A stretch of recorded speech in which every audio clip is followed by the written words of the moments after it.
si Senator Revilla, alam naman natin na isang scapegoat lang. Lahat ito para bagang ang palabas ng bote. Ang kailangan lang ng gobyerno ay itong si Bernardo magbago ang kanyang testimony. Nakita naman natin yan na sa kanyang affidavit, iba-iba ang kanyang binigay na affidavit. Tapos, biglang sumegway. Kahit na itong si Diskaya, merong ibang tinuturo. At ito sila BBM o di kaya si Romualdez. Pero si Bernardo, doon sa mga nasa DPWH, ang tinuro, instead na si Romualdez o di kaya si BBM, ang tinuro, mga senador. Alam naman natin kung sino ang punot dulo nitong issue ng flood control, pero ang naikukulong ay yung mga scapegoat, ika nga. Halimbawa na nga niyan si Senator Revilla, na kung saan alam naman natin na isang scapegoat lang. Dahil kita nyo naman po mga kababayan, ng ito kasi senaryo, ibabalik ko lamang po sa inyo yung senaryo. Ganito nangyayari. Yung mga nasa ilalim, sila Alcantara, si Bryce, yung mga yan ay nagsabi na sila ho ay nagbigay o parang para bagang naglalagay dito sa isang o inuutusan lamang sila ng iisang tao na si Bernardo, di ba? Tapos etong si Bernardo na ilang beses nagpalit ng kanyang testimony, ng kanyang affidavit, 3 beses nagpalit ng kanyang testimony at affidavit, at yan po ay inabot pa nga ni Remulla. So, sa madaling salita, lahat ng mga katarantaduhan, even with the contractor, si Diskaya, lahat ito para bagang ang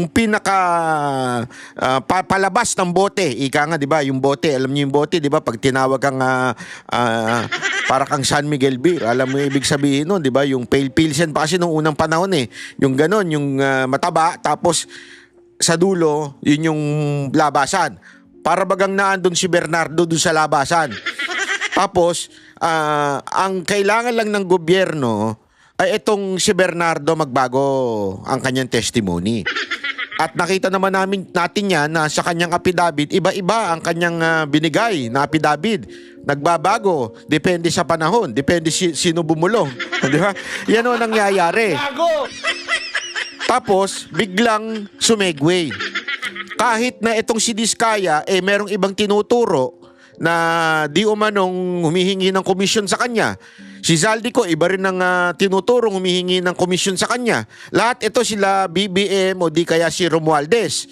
Pero si Bernardo, doon sa mga nasa DPWH, ang tinuro, instead na si Romualdez o di kaya si BBM, ang tinuro, mga senador.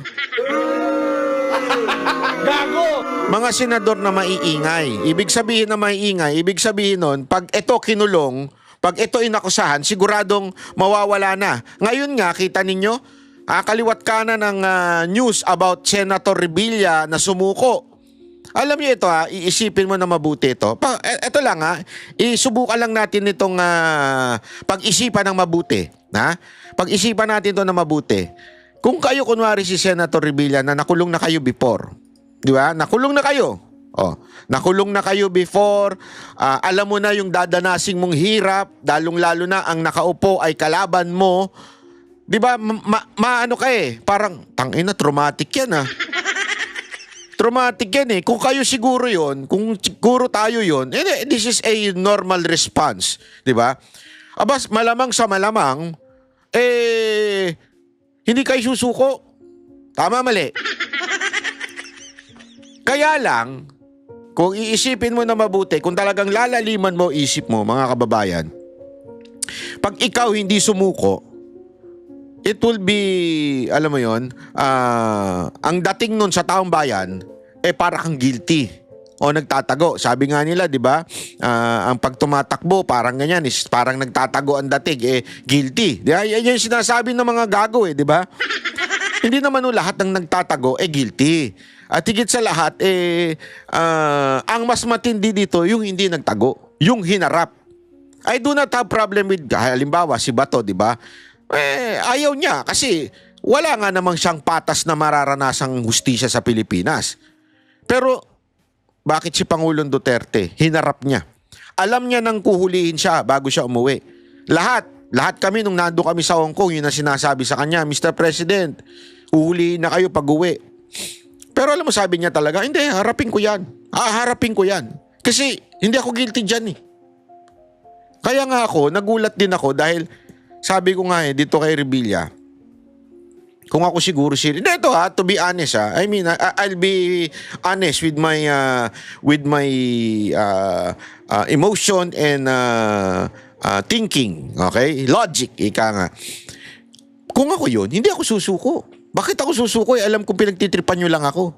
Bakit ako susuko na alam ko namang hindi ako yun? Ang talaga, kaya lang nyo ako, ginagamit nyo lang ako scapegoat. Ang talagang dahilan nitong mga katarantaduan na ito, walang iba kung hindi si Romualdez at si BBM. Ba't ako susuko?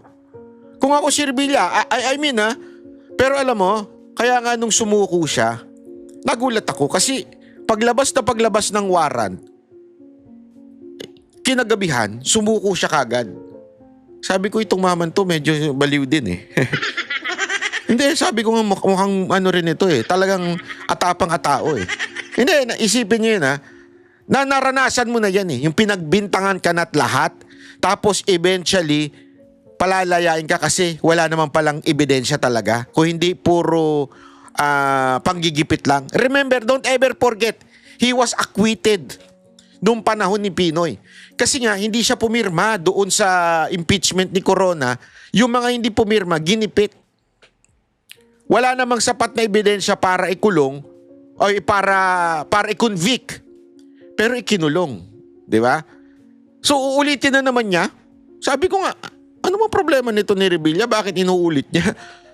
Di ba? Isipin niyo na mabuti yun.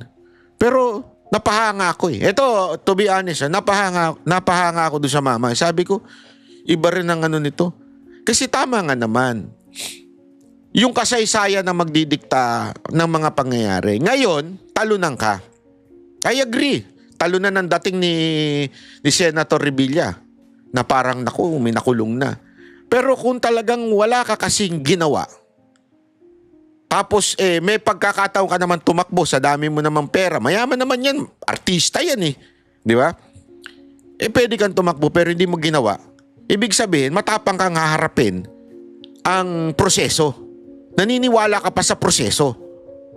At kung talagang, alam mo yon, doon pa lang, sa pagsuko niya, ito po ay isang halimbawa na talagang wala siyang ginawang masama. Kasi alam niya mapapalaya din siya because of lack of evidence. Di ba? Ganon din kay Pastor Kibuloy. Alam mo, nung time na yon, pwede naman din siya sumuko nun eh. Malaya na siya nun eh. Malaya na talaga pero hindi po siya nahuli Sumuko po siya. And that is very, very, very clear. Kasi nga sumuko ho siya doon sa kasundaluhan. Sa katunayan, alam ko nga, kilala ko nga kung sino yung mga sinukuan niya nun eh. Sumuko siya sa ISAP nun. Di ba? Kasi alam nilang mapapawalang sala sila. Ang masama lang kasi sa Pilipinas, hindi naiintindihan ng mga kababayan natin. Marami sa ating kababayan hindi nauunawaan ng proseso pagdating sa justice system. Alam mo yon, hindi porket nakulong ka, ikaw ay guilty na. At hindi rin porket nakalaya ka, ikaw hindi convicted. Bakit kanyo? Si Franz Castro, convicted yun eh. Ibig sabihin ng convicted, ikaw ay napatunayang doon sa kasalanan na inakusa sa'yo. Ikaw ay napatunayan. Yun ang ibig sabihin ng convicted. Nagkataon lang, yung kanyang conviction o yung kanyang kasalanan ay bailable. Ito kay Pastor Kibuloy at saka kay Senator Revilla, hindi bailable. But it doesn't mean guilty na sila. Kasi hindi pa po sila convicted.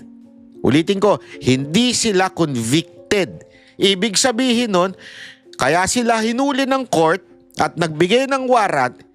Warrant does not mean you are guilty nor convicted. That warrant only says na you are under the jurisdiction of the court. Ibig sabihin, hawak ka na ng korte. Kaya lang, meron tayong tinatawag na non-bailable at bailable. Nagkataon, yung inaakusa sa'yo sa batas natin, non-bailable. Ibig sabihin, nandiyan ka lang sa kulungan. Yun nga ang minsan nakakalungkot sa Pilipinas eh. Bakit to kanyo? Ito, totoo ito ha. Marami sa mga PDL, yung person na deprived of liberty, ay napapawalang sala after 10 to 20 years. Bakit? Napag-alaman. Marami tayong napapanood na yan sa mga balita eh. Napag-alaman, hindi naman pala siya guilty. Hindi naman pala siya involved dun sa crime na yun. He was, number one, he was framed. Second, politically persecuted. May mga ganong pagkakataon. Di ba ho? Yun ang problema eh. Bigyan ko kayo ng halimbawa. Si Tebes. Si Tebes nakulong. Di ba? Lahat ng akusasyon, mamamatay tao, bla bla bla bla bla bla bla bla bla. Tapos bigla sasabihin ng court, dismiss yung case mo. Ano ibig sabihin nun? Walang sapat na ebidensya. Hindi sapat yung ebidensya para magsabi na ikaw ay talagang mamamatay tao. So sabi ko nga, ang sakit din nun no? Isipin mo na mabuti ito, lagay mo sa isipan mo to, no? Inakusahan ka na lang lahat. Ginudge ka na ng lahat ng tao. Alam mo naman mga Pilipino, judgmental eh. Minsan, hindi lang judgmental, wala pang alam. Alam mo yun, lahat na ng akusasyon sinabi sa'yo. But eventually, di ba? Wala naman pala. Hindi ka naman pala talaga gumawa nun. Bigyan ko example, kay Chis Escudero. Inakusa ng lahat. Bla bla bla bla bla. Tapos bilang sasabihin ng Comelec, ay wala pala siyang kasalanan. Buti na lang yung kanya, walang case of non-bailable. Pero lahat na ng akusasyon, lahat na ng binato sa kanya. Yung pala, hindi pala siya, diba sabi ng Comelec, wala siyang problema. Tangina pagkata sisiraan lahat ng sa news, kaliwat kanan, sinira, sinabi ganito ka, magnanakaw ka, bla bla bla. Tapos bilang, wala pala siyang kasalanan. Ganun, mali. Kaya nga alam mo, sabi ko nga nung iniisip ko na mabuti, no, talaga I'm trying to realize, sabi ko, ba't sumuko itong maman to, si Senator Revilla? Kasi sigurado ko, kumbinsido siya na wala siyang partisipasyon. Wala talaga siyang kinalaman dito sa flood control na ito. Susunod dyan, tingnan ninyo, si Villanueva. Susunod dyan si Jinggoy. Yan, sunod-sunod dyan eh. Sigurado yan. Kasi nga, alam nyo, big news to mga kababayan. This is big news. Yun na lang ang balita ngayon. Puro si Revilla. Tang inasa na si Romualdez. Gago! Ayun, ang saya, kumukuya-kuya-koy. Nakahiga doon sa pera niya.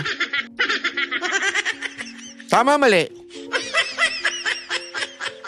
O, bigyan ko pa kayo ng example.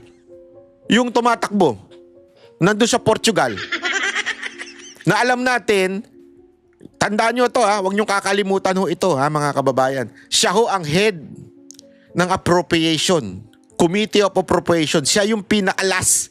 Sabi nga ng iba, siya yung nandun sa small committee. Siya ang namumuno doon sa small committee kasama si Romualdez. Pero bakit ayaw umuwi?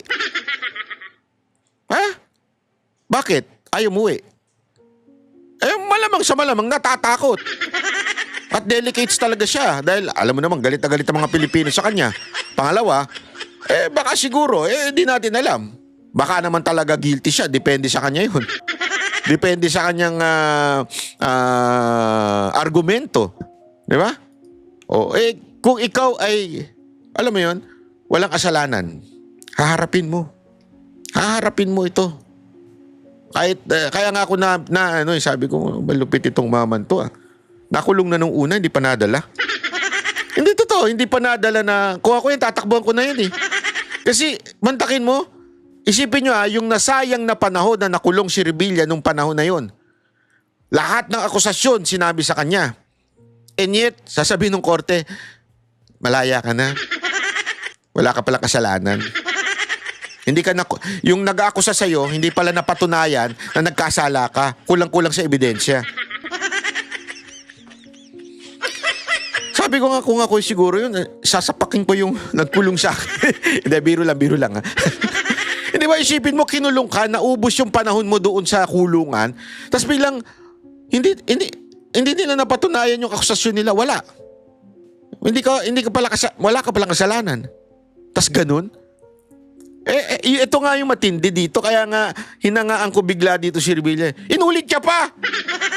Alam niya talagang wala siyang kasalanan, inulit niya pa, sumuko pa talaga. Sabi ko, bakit di ka nalang tumakbo? Kasi alam naman ng tao kung sino talaga ang may kasalanan. As a matter of fact, di ba, tinanong pa nga natin niya kay Governor Singson, tinanong natin na kung may kinalaman ba si BBM diyan sa issue ng flood control. Alam mo sagot niya? Sino ba naglalagay ng speaker? Ang kamera hindi makakagalaw nang walang basbas ng presidente.